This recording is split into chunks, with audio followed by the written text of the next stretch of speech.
Okay, it's like Oh, so it's like wow. Okay, I have no idea why that's happening. that's all right. I think as long as the sound can be heard, I think it's all right. Should we go live or Isn't it already live we can or go live and then we could wait for a few yeah, minutes. Okay. yeah.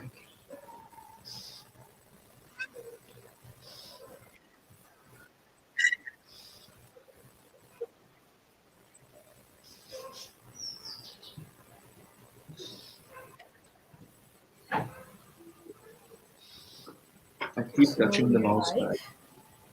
hoping something would happen. It doesn't. Yeah, because I'm not going to do the talking. You and Jessica. Yeah, it's live. But let's just wait for a couple of more minutes before we start. Maybe. Sure, we can do that.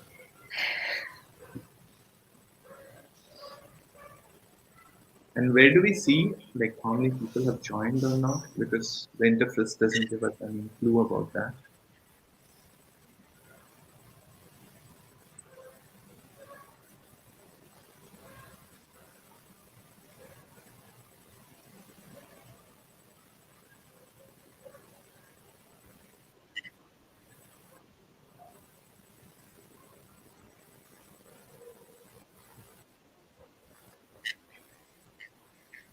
It will come up on screen.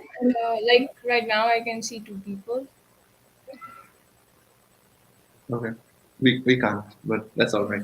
I guess just flying blind here. That's okay. Less reasons to be intimidated. So yeah. I was looking at the first session that you did. Uh, yeah, that was a lot more people, and I think it was a lively conversation. So there were a lot of. This is where I see your mouth moving, but I don't see your sound. So I'm like, okay, now I should shut up. Just like But it's fine. it's all right. I just hope. Okay, now we can't hear you at all. Let's. Oh no, yeah, in October. It takes some time. It really takes a minute until we can hear it. Yeah, there were 5 people. Yeah, Yeah. I have no idea why that's happening. I have no idea. But good that I'm It's not going to talk much. Just it's Jessica. just one of those days, you know. Well, technical stuff doesn't. Or we can just blame it on Jessica. I mean, I think that always works. That's the best possible scenario. Blame it on the European. That always works. That's good. That's Yeah. fine. Completely fine. Okay. I think maybe we should start. If you Yeah, we say can. so. Sure. Yeah.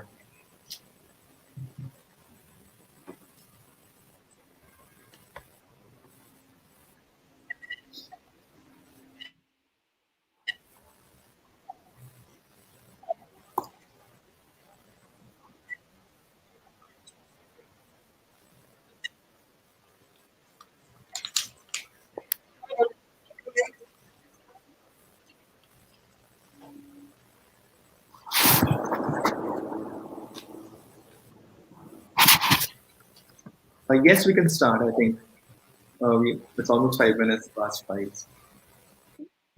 Indian Standard Time.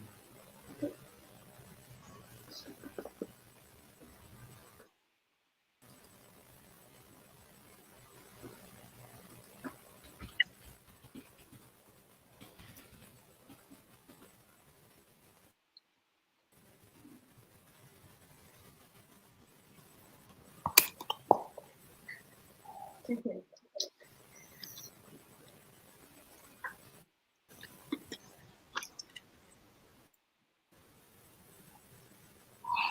That's what happens to people from social sciences on the technical stuff. Sorry. That happens if you only have people from social sciences doing technical stuff. Okay. Probably. Okay. Even I can some basics Okay. computer Okay. Just skills. give Yes, us Sanchal. 2 more minutes. Sure. No problem.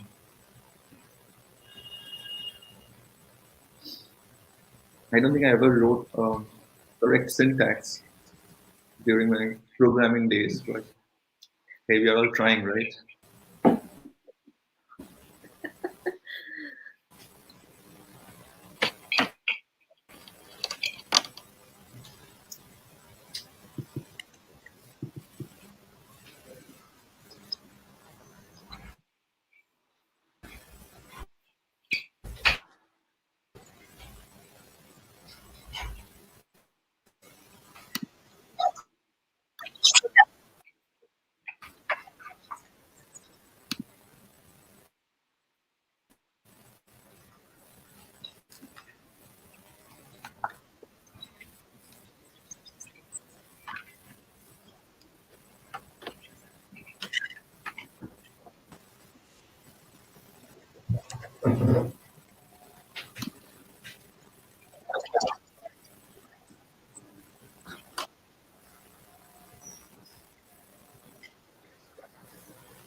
Okay, so I guess we could start.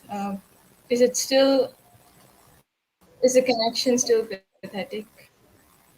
It's lagging behind, yes.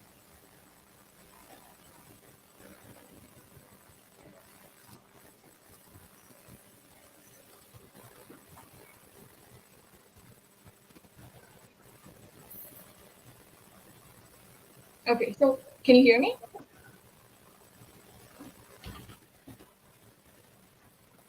Okay, so I guess it's been 10 minutes already.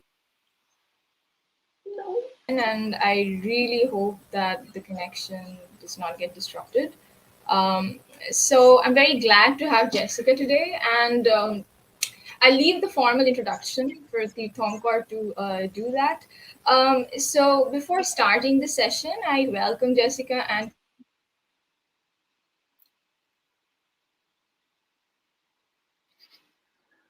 Unfortunately, Sanchali is having some technical issues on her at her end, and I'm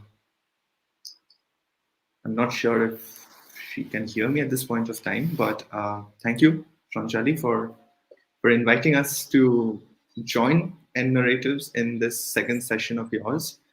Uh, I'm not sure if you were able to tell people who I am, but I'll just briefly introduce myself for everyone's sake. My name is Tirthankar. I am doing my doctoral studies at Freie University of Berlin, working in the intersection of history, political science, and anthropology. I am looking at how state can use fear to govern. I'm in my first year. Unlike Jessica, who I'll be introducing shortly, uh, I guess that's about it because I think people are here to listen to Jessica first and foremost. I will be chairing and moderating the conversation today, and I'm hoping that there will be lots of questions and a lively discussion at the end of the presentation that Jessica has for us. Now, to just give a brief introduction about Jessica and Jessica's work.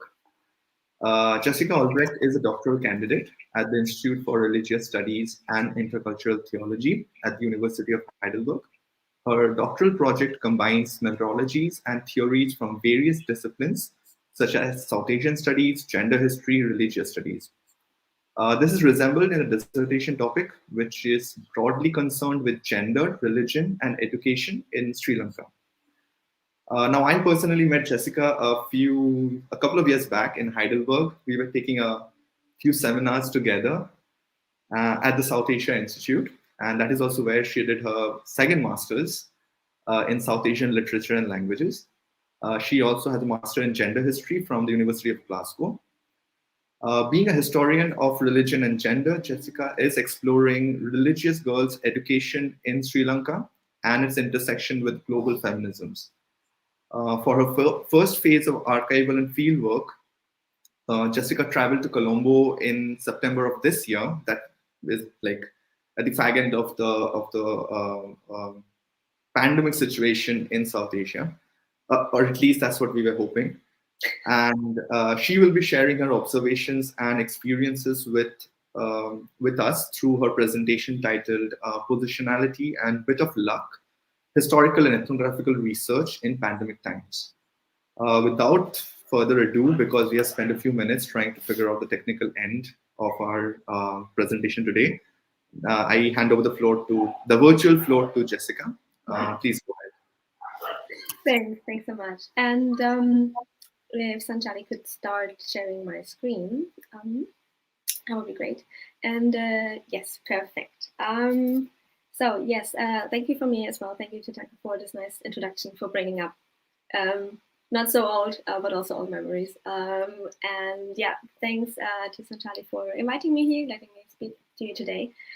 And just to start off, like why I chose this topic is because when I thought about what I was going to talk to you today here, I was thinking that I could use the chance to actually reflect on my recent fieldwork and research experiences in Sri Lanka. As Tirthankar just mentioned, I was there in September, just 3 months ago, yes. And that is why I'm kind of using this frame to tell the story of my research from its very beginning until where I am now, to see what challenges might have been brought by the fieldwork and the ways I had to adapt my research, because you never know what the problem will be like when we kind of hit the road and the research changes us and it sharpens and shapes our research questions, and we'll see how that happened in my case. So first I will try to tell you why I actually came to that topic. So as Tirthankar said, I was doing a master's in Glasgow, at the University of Glasgow, in gender history. And because of that, I visited archives in Manchester.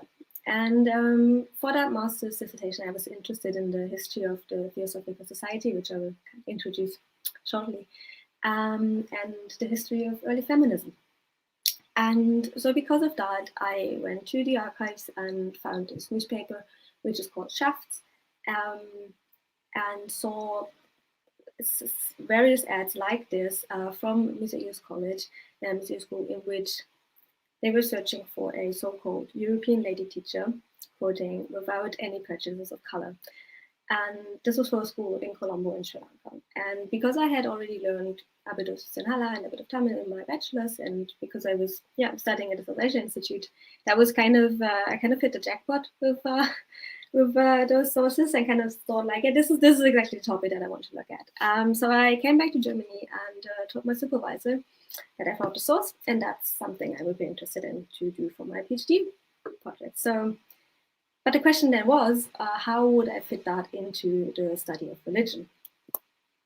Because for me, I was always interested in the history of feminism and religion from kind of a global perspective. So I wanted to look at those three women that you can see here, because they were all theosophists. The Theosophical Society was a society founded in New York for esoteric and occult research, but it kind of spread globally and connected with various religious reform movements worldwide, for example, in India and Sri Lanka. And those three women were all theosophists, and they all came to Sri Lanka to help found either Buddhist girls' schools or a Hindu girls' school, in the case of Florence Farr. And I wanted to look at the entanglements between those women and the people in Sri Lanka. But my supervisor, he was actually only interested, not only, but interested in the history of the Theosophical Society and the history of religion in Sri Lanka, because, and we kind of had to navigate between those two interests. So since the beginning, it's kind of been the question of how I translate, in a sense, the history of gender and feminism into the study of religion. Because of the pandemic, basically, I spent the first year of my PhD research only doing historical research with what was available to me, which is mostly online material, books, and international archives, which could actually do some digitizing for me. And I was really lucky because here in Heidelberg, we have this huge South Asian Institute and they have a lot of sources, so I could actually do something in the first year. But it kind of framed my research in a way that didn't actually fit that much to the actual fieldwork that I then started to do. So the picture that I drew after my historical research was mostly a focus on the time frame between 1880 and 1930. And it was, as I said, mostly concerned with the relationship between those Western women who came to Sri Lanka, founded the schools over the first principles, and their relationship to people in Sri Lanka, men and women. So just a brief recap of kind of the history of education and religious education in Sri Lanka. So after the first missionaries came and established schools, the Buddhist revival and also the Hindu revival took place at the end of the 19th century. And especially for girls, there was a much felt need for girls' education, because most men in the kind of middle classes were already educated in the missionary schools, but the women were not, because the parents feared that their daughters would be much more easily converted to Christianity, and that's why they didn't send their daughters to any of those schools, or just a few of them. And that is why, after a few decades, it so happened that there were a lot of educated Buddhist men and also Hindu men, but I'm just looking at Buddhist revival most particularly because they were much stronger. There were a lot of educated young men who didn't find a, quoting, suitable wife for them. And that is why in 1889, a society was founded by Buddhist women, actually, from Colombo, mostly upper and middle class. And they were also members of the Theosophical Society, and their husbands were as well. And they founded a society called the Nari Shiksha Dhamma Samagama, or also Women's Educational Society. And this Women's Educational Society opened a good number of vernacular Sinhala teaching schools for girls in the western, southern, and central provinces of Sri Lanka in the first 2 years of existence. But they had a main project, and that main project was to establish a Buddhist English medium high school for girls in Colombo. And that wish was, only after a year, it was fulfilled, and the Sanghamitta school was founded. The school is named after Sister Sanghamitta, which is, as some of you might know, one of the most prominent women in the history of Buddhism, and especially in the history of Buddhism in Sri Lanka, because she was one of the people to bring Buddhism to Sri Lanka. But what was striking, and what I found in the sources, is that they had planned from the very beginning to have a European, in the wider sense of European, Australian, or American woman as a principal for the school. And the first real principal to actually be there for a longer time was then Marie Moses Higgins. She came in 1891 and stayed on for almost 3 years until she broke with the women of the Women's Educational Society and also some men of the Buddhist elite. And then she founded her own school, the Musaeus College, which still exists today. And the Musaeus College has made it to the island's top 10 schools, and it has more than 7,000 students right now. The women of the Women's Education Society, I think, had two main reasons for wanting a European teacher as principal for their school. The first reason was that a European woman, in their opinion, would have been educated in the highest possible standard of those colonial times. And on the other hand, they needed a white woman at the top of their school to actually be able to compete with the missionary schools, which are led by Christian women. And two of these schools are the Ladies College in Colombo and Hillwood College in Kandy, which I also look at. Hillwood College was actually founded in the same year as Sanghamitta School, and has kind of the same story, because in Kandy there was a school for boys, Trinity College, and there was also a need felt for training the perfect wives for those educated men. And this is actually a running gag still going around in Kandy, so any woman or any girl going to Hillwood is called that. She only gets educated to be the wife of a clinician afterwards. And similarly, Ladies College was founded for quite the same reasons, and most of those schools were founded by women from Australia, England, and Canada, who were all members of the Church Missionary Society, or the Sesana Church Missionary Society in England. So they're basically Anglican schools. And as I said, both of the schools are now private schools, and because of that, they allow in a lot of people from various religious backgrounds, with a majority of Christian and Buddhist schools. And just like Musaeus College, they have an archive room, and they remember the history a lot. But in comparison to Musaeus College, what struck me is that they like, what is the story that they're telling? Because in the case of this Buddhist school, like Mr. Yu's college, they are able to tell a story of independence, of the Buddhist revival movement, and how that school is connected to that. But the Christian missionary schools cannot do that. So I was intrigued about how this self-image kind of changed throughout the years. And you can see that also in this screenshot from the college history from Ladies College. They also refer to that problem. And lastly, there was also a school in Jaffna that I was looking at, which was founded by Florence Farr, who was also a Theosophist, and she worked together with Ponnambalam Ramanathan, a Hindu reformer, who a pretty active politician and well-known name in the whole of Sri Lanka. And they met in at the beginning of the 20th century in England, and he persuaded her to come to Sri Lanka and be the principal of the school. And she spent the last of her years there being the principal. And so that was basically that was the historical research that I did before I came to Sri Lanka. So what I was interested in mainly before coming to Sri Lanka and talking to people there and visiting the schools was I wanted to look at how the schools are doing now, what are they doing, like what people are there, what is it that they do at school, what is the experience of former students, how are any daily school practices, and does religion play a role at all, and if so, which role does religion actually play today? And secondly, also, how are the former principles remembered, and is there maybe a difference between the Theosophists and the Christian missionaries?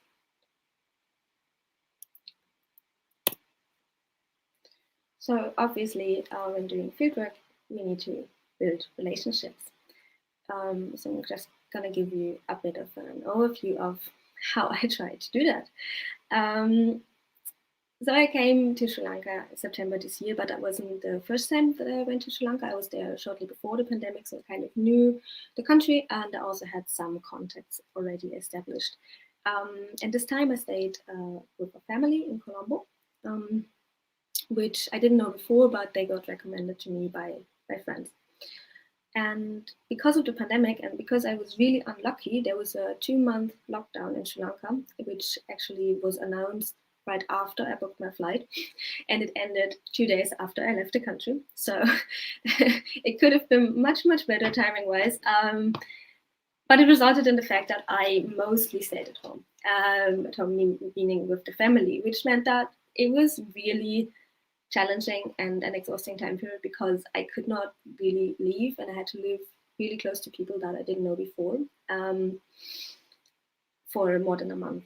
And but on the other hand, especially because in this pandemic situation, it wasn't always clear what the rules and regulations really are. Especially, it was really hard to find that out from the outside, just via the news. So it was really good to actually know people and be in contact with people there who actually might know a bit more about what the rules and regulations are, and also to have people that buy your food if you don't know where to get food in those pandemic times. So that was actually really helpful, and I don't know if I could have done it any other way. So staying with that family for quite a while, obviously they got interested in my research project.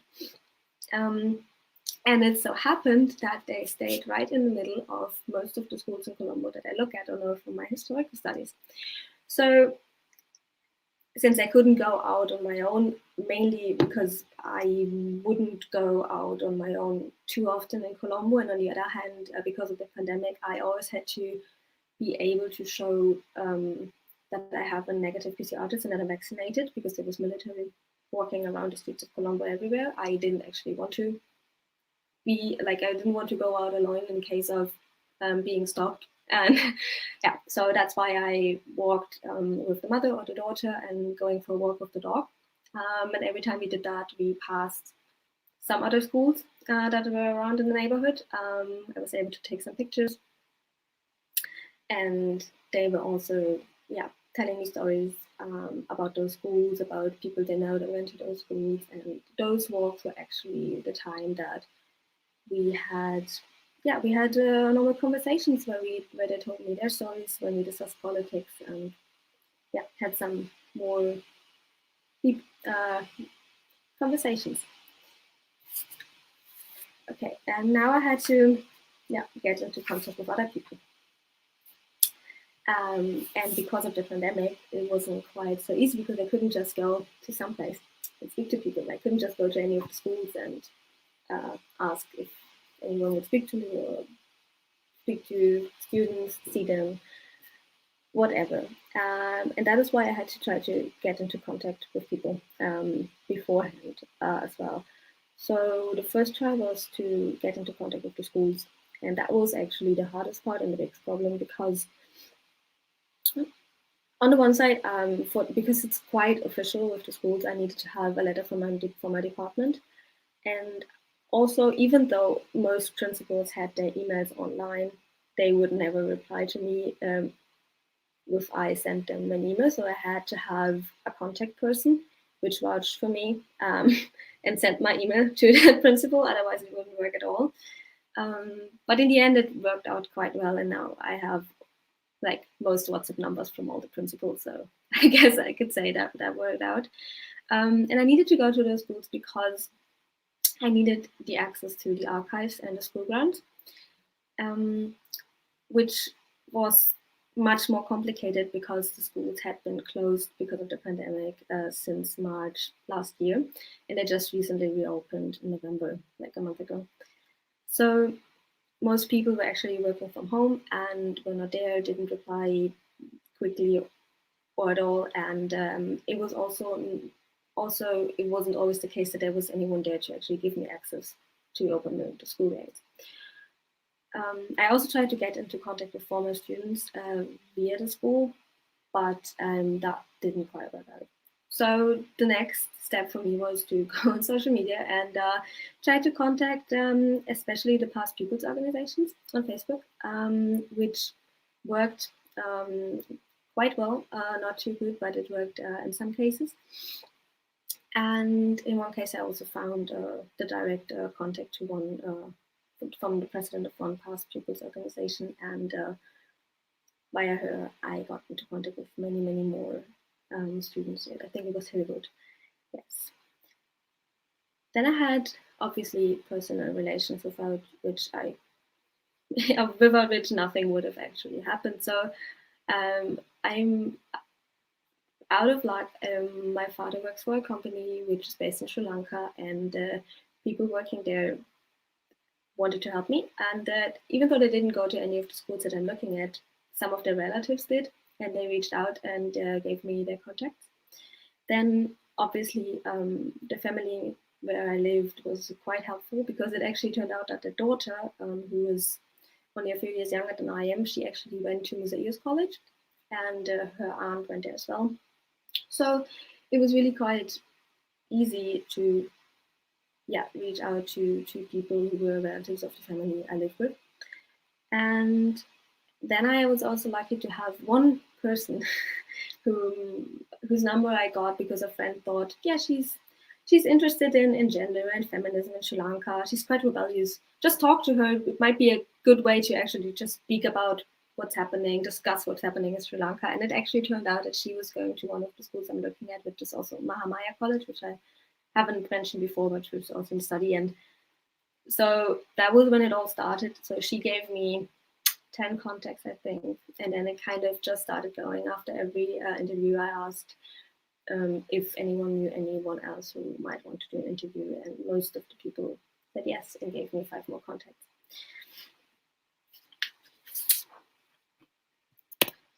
So for building those relationships, I had to kind of establish a common ground. And even though most interviews were online, and so that made it much harder to establish kind of a good conversation, but at the same time, it was really good that I was in Sri Lanka and didn't do those interviews from Germany, because we could actually start off by talking in general about the pandemic situation, about Sri Lankan politics, and etc., etc. So I think that was good. So there was a reason that I went to Sri Lanka. That's what I'm telling myself. And on the other hand, since most of those people I got the contact of most of those people via their best friends, like their school friends, most of the, like none of them were skeptical at all, and they were all really open and chatty. And they were also not surprised or not, yeah, surprised, but that I'm interested in their school lives, because they all said those were their most formative and most important years. So it was a topic that everyone was kind of comfortable to speak about, and everyone thought I'm a nice person, otherwise their best friends wouldn't have recommended me. Some of them were actually surprised about my interest in Sri Lanka, but I'm going to tell you a bit more about that later. And since we talked about school life, it's always a basis to connect, because I could also talk about my school experiences, and yeah, we could share just old teenage memories. So that worked out quite well. As I said, I had a lot of online interviews, but I also had in-person interviews, which is kind of funny because thinking about the pandemic situation, all of the in-person interviews were with older people, which I was kind of scared of at first, but it actually turned out that only the older people were the ones who were vaccinated, and we met outside, so it was quite safe. And most older people didn't want to meet online because of technical issues, hearing problems, etc. So we needed to meet in person, which was usually then taking place in their homes because everything was closed. So it had to be people that were open to inviting me to their houses or to their friends' houses. But because we were there, they were also able to, show me all the pictures from their school lives and share those memories with me without meeting in a space where they didn't have access to those things, which was quite nice. And so just to explain you how I usually conducted those interviews, is that I usually started off with the question, what can you tell me about your school experiences? What did you like and what did you not like about school? And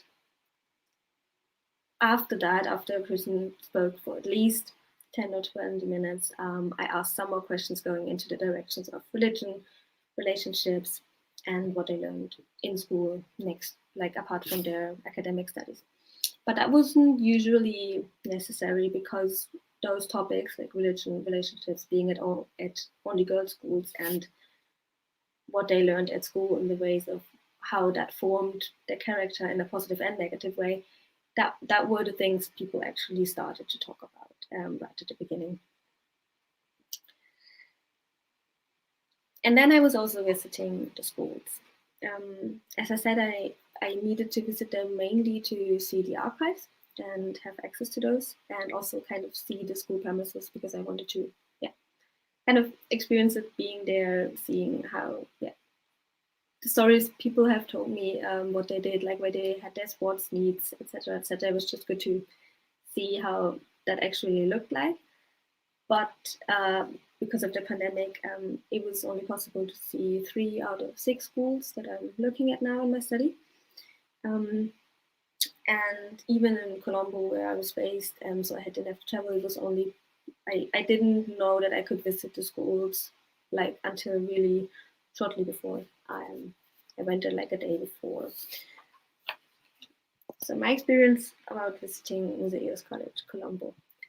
I had already been in Museus College when I visited before the pandemic. So I already was in contact with the archivist and could contact her again, and she invited me in. But last time, obviously, the school was full of students who were actually quite surprised with me being there and didn't actually know what to make out of that. But this time the school was completely empty. So empty that the archivist had to get the keys to access the school, and also had to explain to the security men, who were the only ones still there, that she actually had an allowance from the principal to show me around. So we were there basically alone in the whole school, and we spent time in the archive together. She let me be there for quite some time to do my studies and while she did some other work. Then she came back, and we had a little coffee break, and then we also had an interview. And because of that interview, which is that's why I'm mentioning it right now, only because of that, she thought of some more interesting newspaper clippings and notes, which were kind of hidden in the archives and not displayed in normal.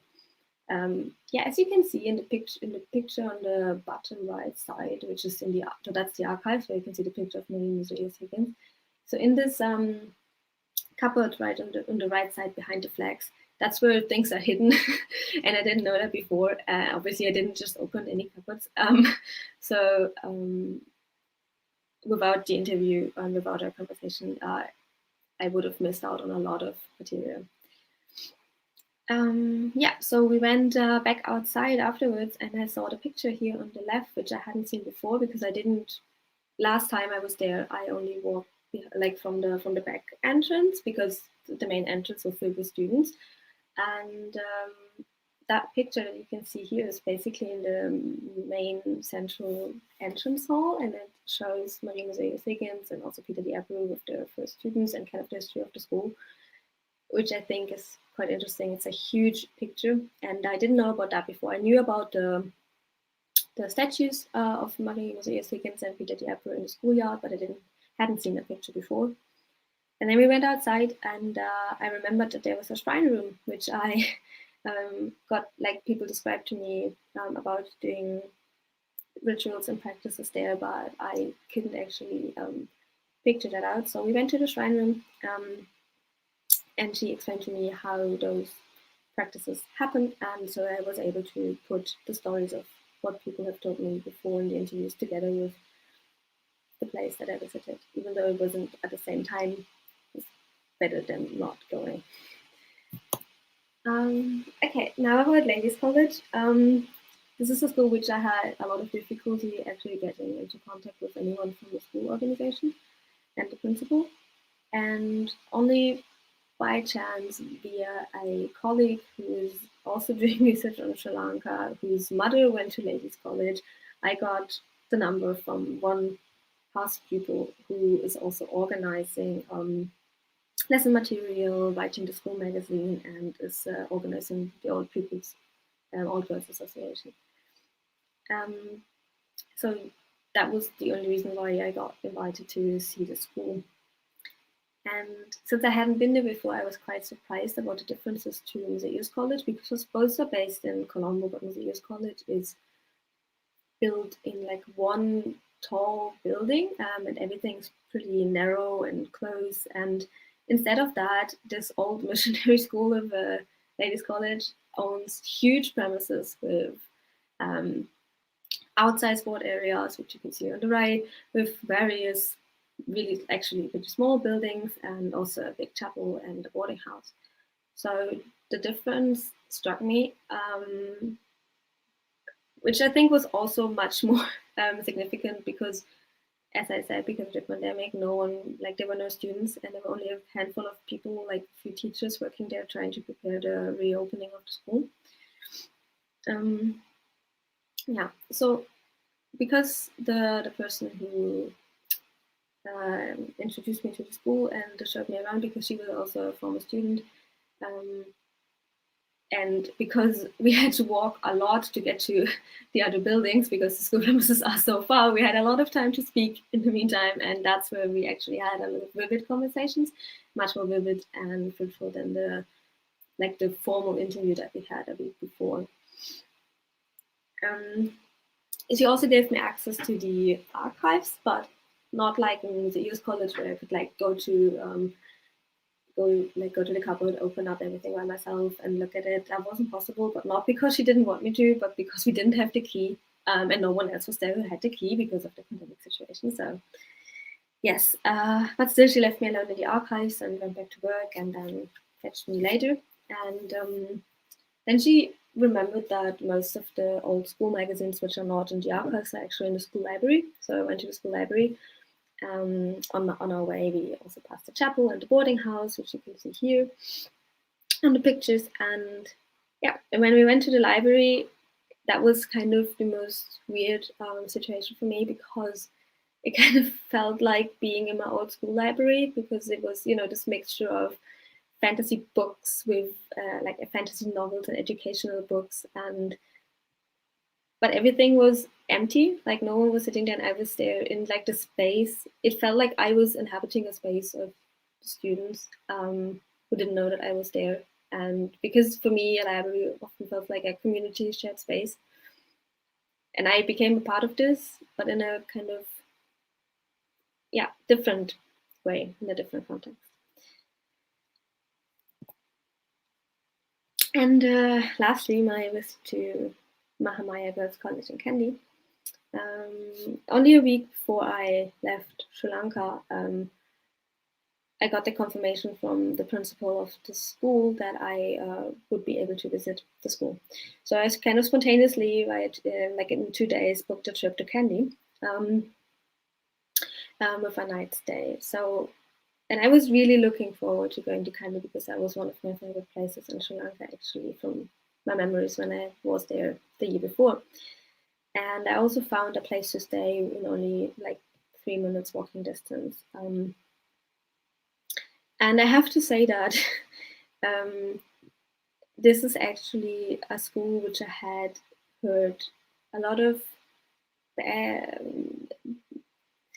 let's say, it's kind of the worst things about I heard about any of the schools was about that school, which is kind of why I had a lot of prejudice against, like, kind of I had a lot of things in my head before I went there, because people told me that this was one of the most strict schools, one of the most schools with most traditional values, putting the role of Buddhism and Buddhist practices right in the center, and shaping the lives of the students much more than in any other school. Because I had that in my mind, because that was what people were telling me for a month before I came to that school in the interviews.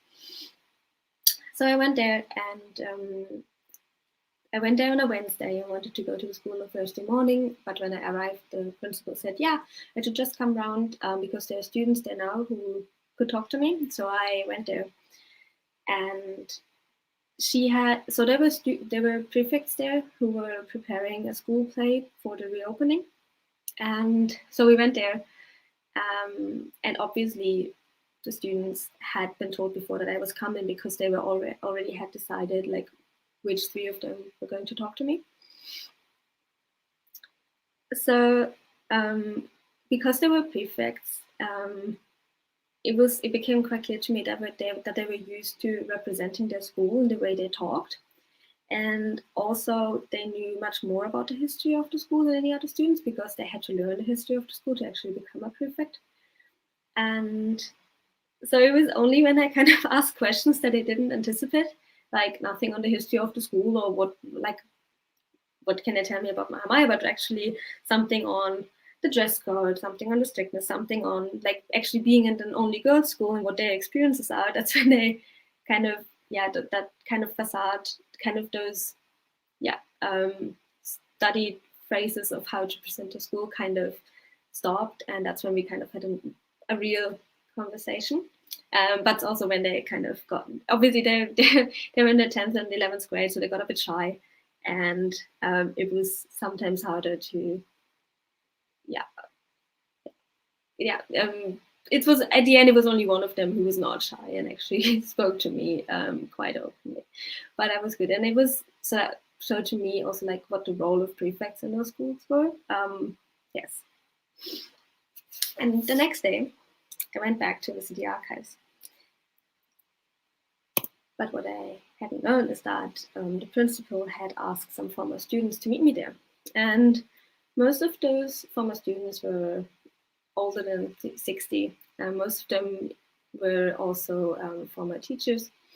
And because of that, I couldn't look at the archives properly, because they were all there. They were all trying to chat with me. They were all trying to talk about my research and tell me about their experiences at the same time. So neither could I actually see the archives really, nor could I have one proper conversation with one of them. So even though that was really, like, obviously it was nice meeting all of them. It was like, as you said, we made group pictures because it was quite the event for them, me being there. I think it was much more for them than for me, because I couldn't get much out of that from like talking to people or seeing the archival material. So I want to talk quickly about the reactions towards me being a foreign researcher and how that maybe might have shaped my research. As I just said, most of my interview partners were interested in my topic, why I had chosen that topic, and why I was interested in their schools, but not because they thought that their schools were unimportant. Because most of them have been trained to think that their schools are one of the best in Sri Lanka, and also to remember that history. But what they were actually surprised about were three things in particular. One of them was my interest in girls' schools, not in schools per se, in my selection of the schools, and also why I, not being from Sri Lanka, was interested in that topic. So why girls' schools? Even though all of my interview partners and people that I met agreed that there's a huge difference between the ways in which boys and girls are treated in Sri Lanka and also how education is performed and religion is performed, when they thought of school, it was quite natural for them that it was an only girls' school, because in their in the background that they had, that was the only possible way that they would have gone to any secondary school. So it was only during the conversation that it sometimes happened that they challenged or criticized the separation. But still, it seemed quite natural for them to be having been in an only girls' school, because that were their first memories of their activities there, their friends, and their studies. But this showed me that I needed to also expand at least a little bit on the experiences of men who went to boys' schools, just to see if there really is a difference or not in what they have experienced and what they describe. Then they were surprised, as I said, about the selection of the schools, because so funnily, when I spoke to people who went to missionary schools, all of them thought that I was only interested in missionary schools. When I went to the Buddhist schools, all of them thought that I was only interested in the Buddhist school. And especially my older interview partners, they were surprised that I wasn't only interested in so-called their history, but also in the history of the others, and wanted to look at that at the same time. So as a result, that made it much more necessary for me, and also confirmed the idea that I had to look at all of those schools and not just Buddhist education, for example. Because there were a lot of similarities which most of them didn't want to acknowledge, actually. And now, why me and why this topic? So usually a conversation, usually in any of the conversations, I would not start with explaining my research topic in depth, because that would have had, might have been that it would have steered the conversation in the direction. So it was only mostly the introduction that the people that introduced me to the people gave them. So it usually happened at the end of the conversations that people asked me, yeah, can you just see how did you come, like, why are you even interested in that? And that is when I told them basically the story of the project and how it evolved, kind of what I was telling you right now. And I was really glad that many of them took the chance to ask me, because it usually happened that there was a twist taking place after that in our conversation, which I could observe.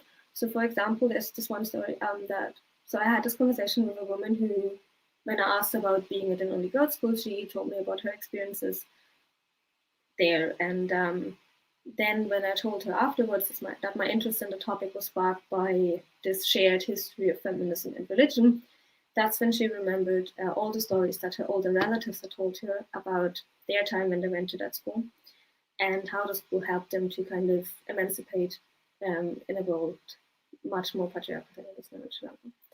So that change was quite easily observable and interesting as well. And yeah, so after telling my stories why I came to that topic, most of them understood my interest in it, and most of them confirmed even more after that it was a really necessary topic to research, it's just under researched and in need of research. Right. As might have become clear by now, is that the conversations that I had with my interview partners and the people I met in Sri Lanka, they led into totally new directions, which I had not anticipated before. And some of them were, for example, that there are differences between the former missionary schools, the Anglican schools, and Buddhist, Hindu, Muslim, and Catholic schools. Because those former missionary schools, because they are not there for a so, for example, the Buddhist schools have a majority of Buddhists, the Catholic schools have a majority of Catholics, and in the case of the missionary schools, they have a much more inclusive and much more diverse set of students in the sense of religion and ethnic background. So, and secondly, it was kind of a shift away from religion and history in the sense that it much like the topic much more widened towards the gendered experiences at school and the relationships people had and the way in which female bodies are kind of performed and created in those schools, which then also included the need to include the experiences of boys as well. But it's still quite unclear for me how to, and I'm still figuring that out, how to put together the historical research that I've done before on the first principles and what they did together with those individual stories and experiences of the last 50 years at the school. Yeah, so it's because I have like my WhatsApp contact list is full of interview partners. I still stay a little bit in touch with some of them and also have some additional interviews, and some of them are even still sending me new contacts, which for me makes it a lot easier to stay connected to the work and also to my research material, because it's not getting depersonalized in a sense, but it rather stays personal. And yeah, just to have a little outlook, I need and have to get back and plan to get back to Sri Lanka at the end of next year to, on the one hand, go to the 3 schools that I couldn't visit before, and also to revisit the schools that I went to kind of see it in action with actual students there. Yeah, so that's it. Thanks for your attention. And you can stop sharing. Yes, perfect. Well, thank you. I think sometimes it's a bit frustrating when you write down questions and you just get to those answers already, and now you are left wondering, okay, what's the point in writing the questions because she has already answered them. But yes, thank you, Jessica. A disclaimer first and foremost that I already know much of her research because we are friends, and we do share our research ideas and questions. Seldom send stuff to each other, materials to read, and point out holes. I think I am the one who is more critical in that front. But fantastic research, and there, I'm sure there will be plenty of questions coming up. But and just to set off the conversation, this is something that you ended your presentation with, and that's something that I would just like to highlight because that was also something that you mentioned in your title, historical and ethnographic research. Because I do believe that I kind of work in the field of anthropology and ethnography, so I have to ask this question, or else I would be doing injustice. How do you exactly put interviews per se as ethnography? I mean, ethnography in itself is such a vast, and I mean, in itself is a thick description of itself, right?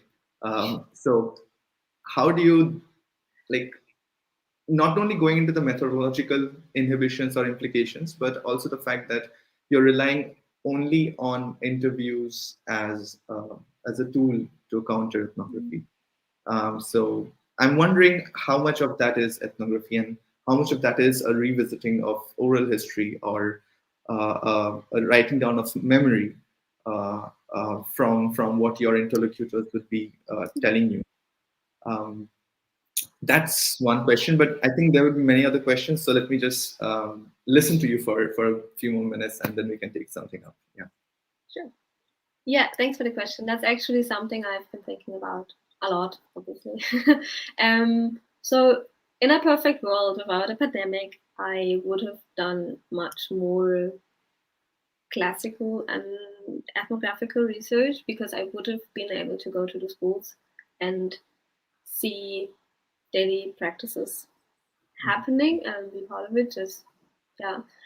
And because of the pandemic, I had to rely on the interviews and on the memories. Obviously, yes, as you said, it's a part of our history, and it's for me it's still quite unclear how to frame that, like how to frame those interviews, if they're much more part of an oral history project or not.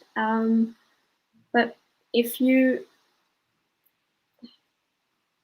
that is why, so on the one hand, that's why I want to get back to the schools and see them in action, as I said at the end, and also it's for me it's not quite, there's not much of a difference between our history and ethnography in the way that the problems and challenges that they kind of make, especially when I think about how to combine that to the historical, like textual historical research and material that I have. Yes, I don't know if I can answer that question, because for me it's so what I try to do is actually combine what I learned in the interviews with kind of the experience that I had visiting the schools, which is obviously not what would have been the best case, but That involves systemic and participant observations and schedules that you can observe and write down. yeah. I think something that you also pointed out quite, I mean, it's always nice to have this, organic conversations. And because we are going through this uncertain and unpredictable phase of the pandemic, I think we can discuss this more about the kind of uncertainty that research has kind of gone into in order to get things done. I mean, a lot of us have to, I think, in many ways, compromise on our research in order to get through the pandemic, canceling fieldwork or changing our methods. I think we'll revisit that, but for now, I think Leandro has pointed out something which is quite essential, because since you are focusing so much on interviews as a medium or method of getting your data, if you could expand on your construction of the questions of the interview, as he has quite beautifully framed, and how much do you plan for in the moment, and how did those questions evolve during the interview process or during the process of your fieldwork? If you just briefly tell us about it. Yeah, so actually, it's a really good question, because at the beginning I had a much more fixed set of questions, and that was because, as I said at the beginning, the first context I tried to establish via the schools and via like official interlocutors, and they wanted to have a set of questions because they wanted to know what I was going to ask and what the topic would be about. And I kind of had to create this document with a set of questions. And for the first interviews, I kind of used that for me as a basis of like having notes, knowing that I won't forget anything and those kind of things. But it made it much more harder, and those interviews weren't as good as the later ones, because it was after like a handful of interviews that I switched to what I just described to you now, to that question, because it happened that people, like, because of the question, like, what can you tell me about your school life, what did you like, what you didn't like, it was much more open, and people could just start to remember their school lives and tell me what is most important about those years. And in most cases that in most cases they actually told me something about the history of the school. For example, if they went to missionary schools, former missionary schools, they said like, it was really nice, and it's also really nice to meet people from other backgrounds. And I said, oh, can you tell me a bit more about that? And then it just went on and on. And also something that I was interested in, which most people also started off with, was why they went to that school, like why did their parents choose that school, which is mostly either because all of their relatives went to that school as well, so there was actually easy access to those schools, or because it were the so-called best schools in the country, and they have in the 5th year there's an exam taking place in which people can get a scholarship to go to those schools. So it was one of those two options basically in general. And that's what people also start with, because so it kind of, instead of having this set, like the set of questions, it kind of worked much more organically after a few interviews. And it was also obviously because I hadn't done interviews before, and at the beginning it was also hard for me to know how to do them, what to ask, how to kind of not steer but still get us to talk about the topics that I want to talk about. But it like every time I did it went better, so to speak. Also because I knew much more. So for example, after I interviewed 10 people from Hillwood, and had the next one, I could ask what's the connection to Trinity? Because I knew about the connection to Trinity, because everyone had told me about the connection to Trinity. So every additional interview was much better than the one before. And I think something that you also kind of pointed out in your presentation is this building of relationships. Like, it's almost never enough to have just one conversation, but to have as many as possible. And in that process itself, we get to discover data or discover parts of research that we didn't exactly think before. And you said a bit of luck, in the first part of your presentation. I doubt if that's not a bit of luck, that's a lot of luck. For ethnographers, that's a lot of luck, especially because you were traveling at a time when the pandemic, and I'm not sure if people remember, but there was also an almost civil war happening in a lot of civil unrest. I shouldn't say war. I'm sorry. I take that back. I apologize for that. I do remember that there was a lot of civil unrest for many reasons in Colombo and surrounding areas. So I think we had this conversation where we actually spoke about and said, is it safe? And those are, I think, some of those considerations that one has to think about. But thankfully, you did get to Colombo, and also were housed in a what many would say a pretty safe locality in that sense. I'm wondering, because you mentioned about religion and different sets of people coming to these schools, I'm wondering if you have taken intersectionality into account. The reason why I say that is because you have these English medium schools, and people from only certain families can afford it. I mean, there is legacy element to it. There's also the so-called merit element to it. So there are only certain kinds of people who can get inside those gates of the school, and that is, I think, across the globe that we find this phenomena in different shades and forms, because you have different ways of discerning or finding differences in people. In South Asia, we have class, caste plays a very important role, religion, region, gender. So I'm wondering, how do you exactly process intersectionality in your research? Very good question. I kind of just want to go back to what you said before and just stress the fact that 2 days before 2 days before I was planning to fly, I was calling you, asking you if you thought it was safe to go to Sri Lanka, because I was flying on Monday, and on Friday the president called out a national state of emergency because of food shortages. And I didn't know if I should go, and I was asking everyone I knew in Sri Lanka what they thought about it as well.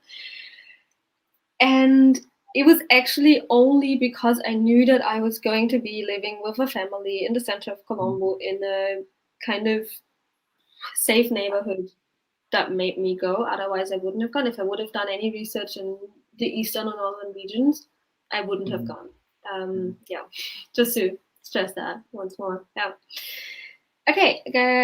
Yes, it's very important that you mentioned class and caste. I just need to make sure that so that it's clear that it's not all of the schools I'm looking at are private. Some of them are government schools, for example, Mahamaya, and also Museus is semi-private, which means that it's still affordable for a lot of people. So as I said, those fifth year exams, that's when a lot of people from outside also get the chance, so to speak, to go to those schools and get scholarships.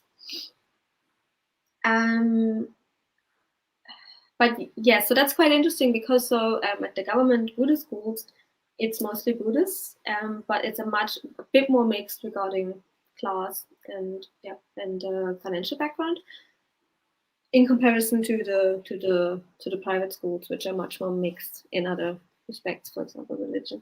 And so the question of intersectionality is an important one. And when I do religious studies, I do intersectional religious studies in general. But from a theoretical and methodological perspective, for me, intersectionality comes in. It kind of sets the frame, but not in the way that I see intersectionality as a set, fixed form of identities and intersections, so to speak. So I kind of see, like, as with religion, I let my sources, in a way, tell me where intersectionality comes into play. So, for example, yes, English medium, when people start telling me about the advantages and disadvantages of any form of educational language, that is when that comes in, and that's also why I don't like to ask those questions or look for that, because I want to see where intersectionality really comes into play and where it structures. So it's, from my research perspective, I actually want to know how to look at intersectionality from the lens of my research, and not to use intersectionality as a lens to look at my research, but actually the other way around, see how can we think about intersectionality having my sources in the back of my mind. That make sense? I think so, yes. Because these are topics that I think kind of lies in the underbelly of almost every admission to some space. You have to have those baggages or privileges. I mean, even when you point out these exams for scholarships for certain groups, I am reminded of only some people who are able to write these exams because they are able to send their children to prepare under certain circumstances. So I think there are some nuances which South Asia throws at you every time you pick up a phenomena itself. Yes. One question that I think a lot of researchers have to justify over and over again, especially during funding processes, is what is the relevance?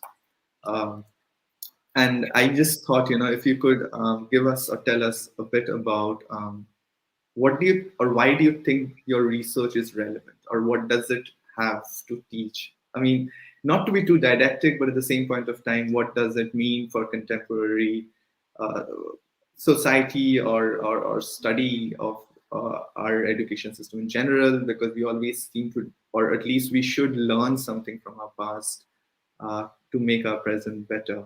That's the honest hope. So why do you think your research is relevant in this aspect? Thanks for the question. I would say that there are two main reasons why the research is relevant. And one of them is a reason that my interview partners gave me. One of them is the reason why I chose the topic. So start off with what my interview partners have told me or confirmed to me is that there's a lot of research going on religion in Sri Lanka. And there's also a lot of research going on gender in Sri Lanka. But there's nothing done on schools at all, and how religion and gender engage with each other at schools. So So, for example, when I spoke to people about their school experiences, about their gendered experiences at school, what they learned, what their relationships were, etc., and then talked about, do you think that's has something to do with religion, or is it more culturally? All of them started by, it's more culturally, but actually religion lies at the basis of all of that. And so in the conversation, it became quite clear that they also saw that we need, they want to think about that much more and reflect on that much more. So it's kind of the necessity to look at those things jointly in a way of seeing how religion structures social life in Sri Lanka at those very basic level of education.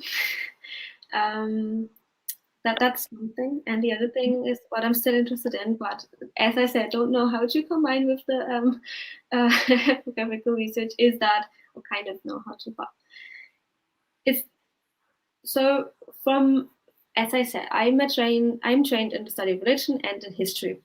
And I mostly look at colonial history. And from a decolonial historical perspective, I look at the power dynamics happening in colonial times and now post-colonial times, whatever, still going on. So for me, I kind of see those schools as, what I found out is that they are spaces in which women in Sri Lanka use those colonial power structures, use the history of their schools, use the history and the remembrance of those principles as a form of emancipation.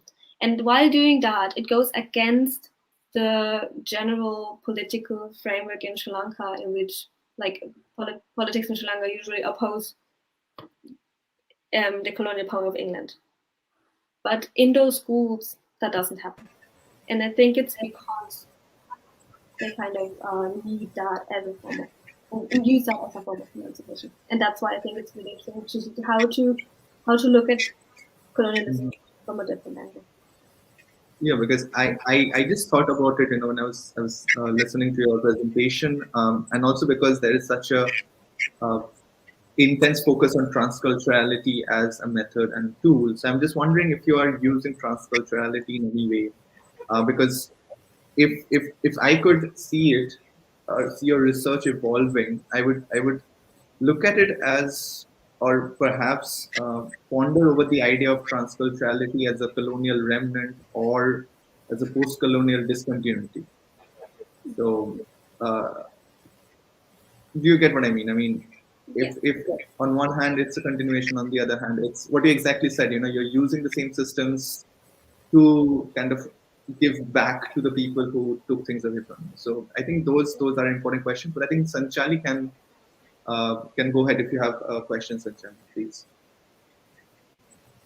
Yeah, well, am I audible or is it still very disruptive? It works. Yeah, it works. We can hear you. Yeah, please go ahead. Okay. First of all, Jessica, that was a very interesting talk. I enjoyed it thoroughly, and I was just wondering. I see families not allowing girls to go to school because they fear that they won't get a groom. That is a trend that is quite prevalent even now in most South Asian countries. During the pandemic, there was this report that we were reading. Many girl students dropped out of school. And since you have been to Sri Lanka both before and after the pandemic, and during the pandemic, I don't know if I could say after, have you sensed that kind of change since you did a lot of interviews, both in person and online? Have you sensed that? I was curious. Yeah, thanks. That is very important, and I see that from kind of outside, looking at all the schools I'm not looking at. It sometimes happens, but the schools I'm looking at, because they're upper and middle class, that doesn't happen. Because in those, with those family backgrounds, most people want their daughters to be, especially in times of pandemic, be able to go abroad afterwards. or have a good job in Sri Lanka, or go to university in Sri Lanka, but go to university. That's the main goal, and that doesn't depend anymore on being a girl or being a boy. But I think that's because of the class aspects in which my research is based on, and it's much more different in other regions of Sri Lanka. Yeah.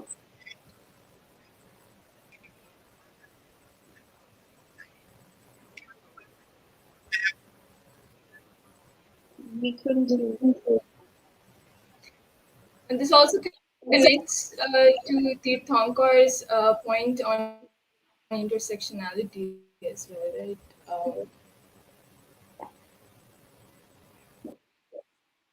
But just what Sanchali pointed out,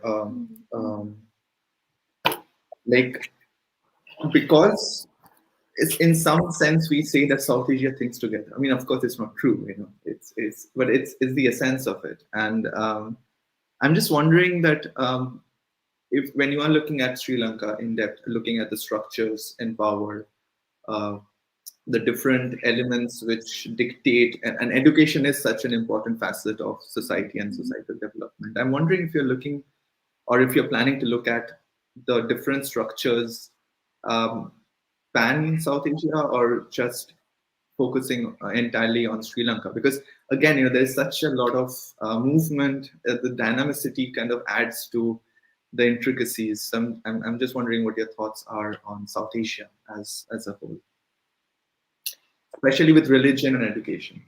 Yes, very important, and especially the connectiveness of South Asia comes into play now in contemporary times, and also in the history. Obviously, those dynamics are taking place across the rest of South Asia as well. I'm focusing on Sri Lanka. It's not that I focus on Sri Lanka. It's rather that I start off in Sri Lanka in a way, just because of language, basically. Because the only South Asian languages that I kind of understand and can speak are Tamil and Sinhala, so I have to start somewhere. Which doesn't mean that I don't include what happens at the frames of that. So that's why I look at it from a kind of, let's say, a global history perspective, which is why I also look at the rest of South Asia, but also at England, at US, those influences, like the mutual influences on both sides. But it's rather that the lens from which I look at everything is starting off in Sri Lanka. If that makes sense.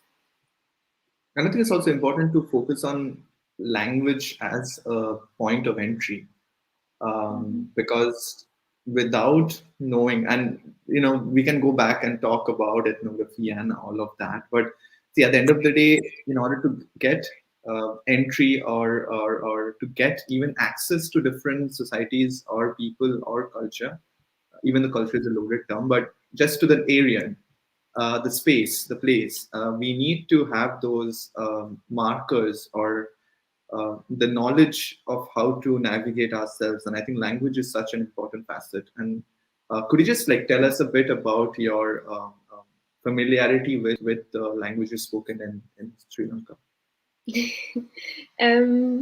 Yes. So first of all, I have to say I was in that sense really lucky, because most of everywhere I went in Sri Lanka, I could speak English, which made it much more easier to converse. And as I mentioned, I have learned Sinhalese since my first years of my bachelor's degree, which is why I am able to understand if other people are speaking, and I can respond in some way, and I can read really slowly, which makes it possible for me to at least use Sinhalese sources in the way that, like Sinhalese text, and also, yeah, if the persons I'm speaking to in English wouldn't be able to phrase something in English, they could say that in Sinhala, and I would be able to kind of understand it, which makes it much more easier. With Tamil, it's a bit less and a bit more complicated, but I'm using this year right now being here to enhance my Tamil to be able to use it much more when I get back to Sri Lanka, because then I need to go to Jaffna as well, and most people there are not as fluent in English as I am, or as people in Colombo are. Yes, so that makes it much more hard, and that's also the reason why it's not been that possible for me to actually include the Jaffna schools yet into the presentation and what I'm doing right now, because I didn't have the access yet, as you said. No. I think we have spent so much time talking about for last few years. I mean, this was just one session of almost 1.5 hours, but we can go on and on talking about our research and our ideas and our questions. But I think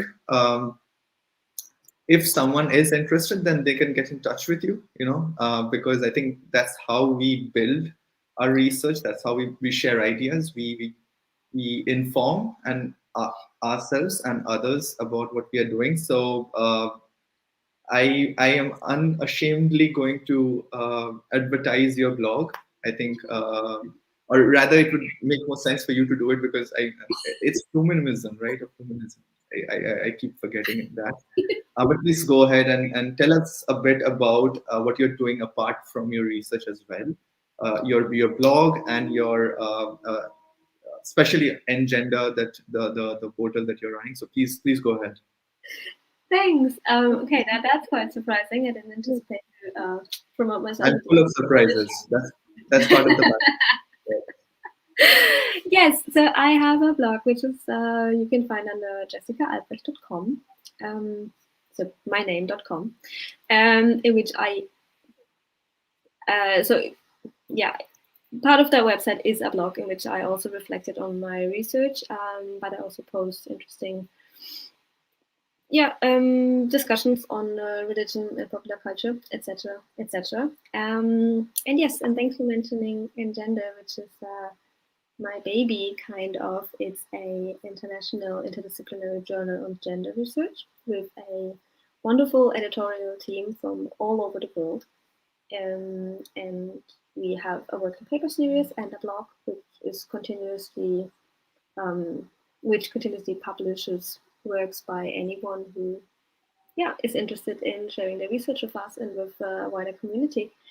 And we also do yearly conferences, or we are planning to. We had our first conferences this year, which was quite a success. We hope to continue this in the future. And I'm proud to announce we are also starting a podcast on gender research and challenges in academia, in which we will actually also interview Sanchali from Innovators at one point. So that's a lot of networking happening. Okay, yeah. This is unplanned. I should also rectify. This was not planned. This was not like some sort of agenda conversation. It was not. I had no idea about it. Just to give you a disclaimer.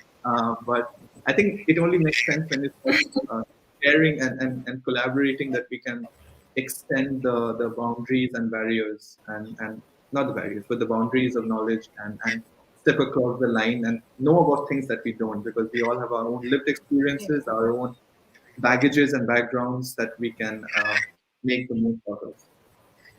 So I think this was a good conversation. I would like to thank Sanchali for the invitation, for giving us the space and the platform. And I'm hoping to see more of these conversations. Yes. Okay. We unfortunately Sanchali's audio and video system is not cooperating with her today, but I think that's just a one-off thing. Thanks to all of you for joining us today, and thank you to Jessica for your wonderful presentation, and everyone wishes you the best for your work ahead.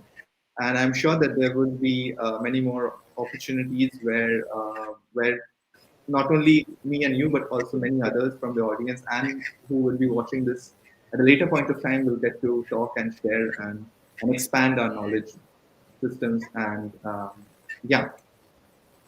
so thank you again. Have a good evening, a good afternoon, and a good night wherever you are. So thank you. Thank you.